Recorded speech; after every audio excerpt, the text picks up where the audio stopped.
जय Hind and good morning दोस्तों। आप सभी को जैसे पता है कि नागपुर में आज जो रैली भरती है और उसी बीच हम एक और ऐसे भाई से मुलाकात करवा रहे हैं जिनका एक्सीलेंट रनिंग है। जी हाँ, इन्होंने 100 का फिज़िकल मारा है और ये किसी न किसी कारणवश बाहर हुए हैं। तो चलिए हम जानते हैं इनसे भी, और इन्होंने एक बहुत अच्छी बात बोली हैं जो कि वो आपको मैसेज के माध्यम से बताने वाले हैं कि एक्चुअली में अंदर जो क्या प्रोसेस हो रही हैं और ये क्यों बाहर हुए हैं। ठीक है, इनके से ही कारण जानिएगा दोस्तों। तो चलिए हम इनसे पूरा A to Z प्रोसेस के बारे में समझने की कोशिश करते हैं, देन उसके बाद हम डॉक्यूमेंट पे भी चर्चा करने वाले हैं। तो आप कहाँ से हैं, आपका शुभ नाम क्या है? मेरा नाम दीपक बाड़ा तेजारे है। मैं राजूला इस गांव से हूँ, कुई तहसील से। अच्छा, आप बच्चों को पूरा एक प्रोसेस बताएं कि जब आपकी एंट्री हुई, ठीक है, तो एंट्री होने के बाद आप अंदर गए, ठीक है, अंदर जाने के बाद आपकी कितने की फ़ाइल बनी वहाँ पर? वहाँ पे हमारी 100 की 13 फाइल बनी। तो डायरेक्ट 100 की फ़ाइल बनी कि पहले? नहीं, पहले 50-50 की 26 फाइल बनी। फिर वो अंदर वो रनिंग के टाइम 100 की एक फाइल, मतलब 100 की 13 फाइल। पहले 26 फाइल बनी 50-50 की, फिर उसके बाद एक फाइल बना दी, मतलब 2 को मर्ज करके एक फाइल हो गई। 13 फाइल टोटल थी आपके बेच में, है ना? आपका कौन सा बेच था फाइल? मेरा छठी फाइल थी, है ना?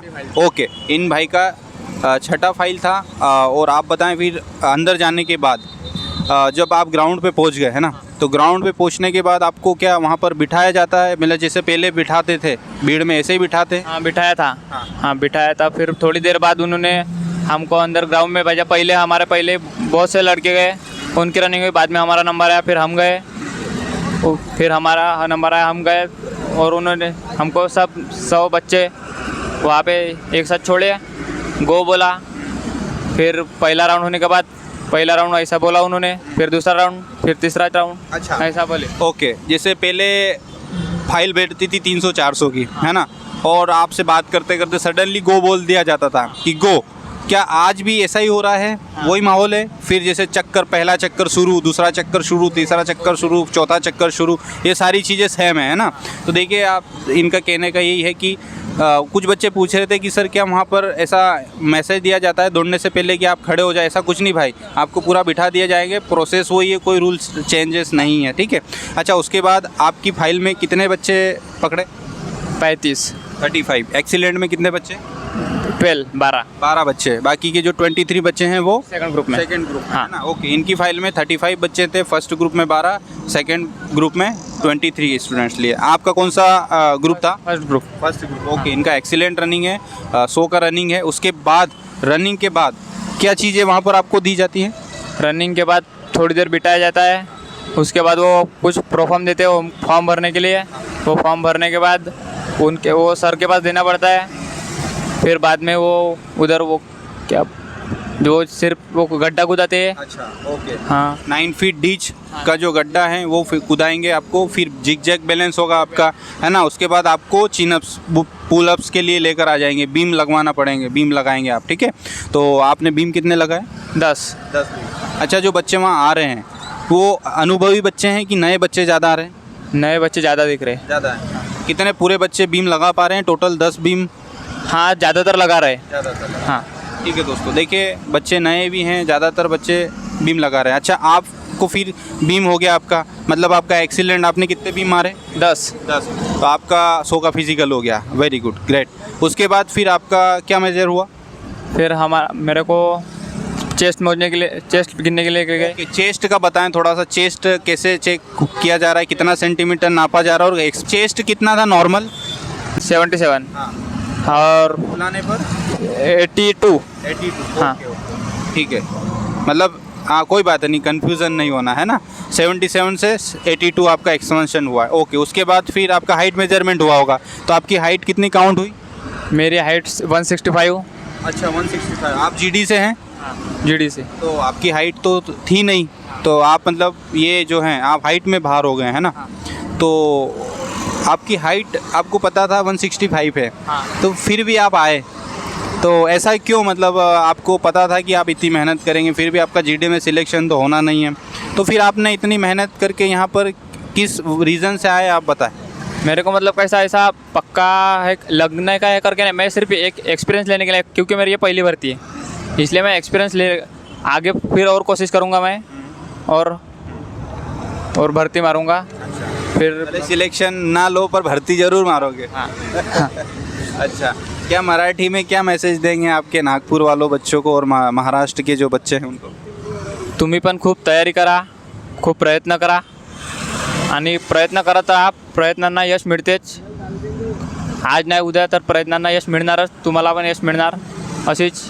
हाँ, देखिए जहाँ तक मुझे इनका समझ में आ रहा है, इनका कहने का ये है कि प्रयत्न करते रहें, प्रयत्न ना छोड़ें, एक दिन सफलता ज़रूर मिलेगी आपको, है ना, घर ना बैठना है। तो अच्छा मैसेज है। जैसे मैं हमेशा बोलता हूँ कि जो हार है वो कभी आखिरी हो ही नहीं सकती और सफलता का कोई अंत नहीं है, ठीक है। इसलिए चलते रहिए, हार मत मानिए, है ना। हमारे पास खोने को कुछ भी नहीं है, पाने के लिए पूरा जहां है। इसलिए भाई का भी मैसेज है, मेरे को भी छोटे भाई के तौर पर आप मेरा मैसेज को समझने की कोशिश करिएगा। सो आई होप सो पूरी प्रोसेस आपको समझ में आ रही है। ये भाई है, ये कहीं ना कहीं हाइट में बाहर हुए हैं और इनका हाइट 165 ही है। आपका अगर 168 हाइट है तो भी घबराने की ज़रूरत नहीं है, वहाँ पर आपकी हाइट ली जाएगी अंदर, ठीक है। और हाइट के अकॉर्डिंग वेट आपका लिया जा रहा है। दोस्तों आप बार बार मुझे यही कमेंट कर रहे हैं, बिल्कुल मत घबराइए। आपको मैं बिल्कुल एकदम एक्यूरेट देने की कोशिश कर रहा हूँ कि आपकी अगर हाइट 168 है, ठीक है, तो आपको 51 केजी के समथिंग आपका वेट होना चाहिए। अगर आपकी 168 हाइट है, उसके अकॉर्डिंग जैसी जैसी हाइट बढ़ती जाती है आपका वेट बढ़ता जाएगा, ठीक है। जैसे एक सपोज एग्जांपल मान ले कि 170 सेंटीमीटर वाला बच्चा है तो उसकी 53 किलो वेट लगभग होना चाहिए, 53-54 के समथिंग, ठीक है। तो आपको वरी होने की नीड नहीं है। आप जैसा मापदंड पहले था वही हो रहा है, घबराए नहीं, फिजिकली फिट रखें। कुछ कमियां हैं तो उनमें सुधार करें, ज़्यादा वरी होनी, फटीग होने की नीड नहीं है।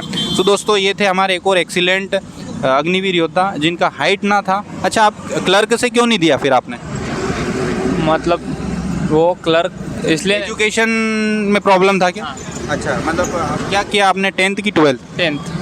अच्छा, ओके। तो ये क्लर्क का नहीं दे पाए। इनकी हाइट एक्चुअली क्लर्क की है 162 सेंटीमीटर, बट इनका एजुकेशन नहीं है, ये 10th पास है सिर्फ। सो भाई लोग आप भी देखिए, अगर आपकी हाइट नहीं है तो बिल्कुल इसमें अपना समय जाया ना करें, किसी और फील्ड में ज़रूर जाएं और अनुभव एक्सपीरियंस लेना है, अच्छी बात है। बट कहीं ना कहीं जो बच्चे जिनका हाइट और मापदंड है उनको कहीं ना कहीं लॉस हो जाता है, फिर एक सीट उनकी चली जाती है। तो आप ध्यान रखिए अब अगली बार थोड़ा सा कि अगर आपकी हाइट नहीं है, अब आपने एक्सपीरियंस ले लिया, तो मैं आपको ये बोलूँगा अगली भर्ती आप जीडी से ना डालें, ताकि किसी की सीट ख़राब नहीं करना है, ओके। तो आपको भी बुरा नहीं लगना चाहिए और ये एक रियलिटी है। आप 100 का मारते हैं, हो सकता है आप नहीं होते तो एक बच्चे की और आ जाती और उसकी हाइट होती तो उसको मौका मिल जाता है ना। तो थोड़ा सा ऐसा ज़रूर ध्यान रखिए। देखिए रिटर्न एग्ज़ाम्स पहले हो गया है तो ऐसे जो केसेस है वो अब अक्सर देखने को मिलेंगे दोस्तों। तो फिलहाल में यही मैसेज था, एक बच्चा था जो इन्होंने फीडबैक के माध्यम से सारी चीज़ें रखी। सो मिलता हूँ मैं नेक्स्ट वीडियो में कुछ नए वीडियो के साथ। जब तक के लिए जय हिंद, जय भारत।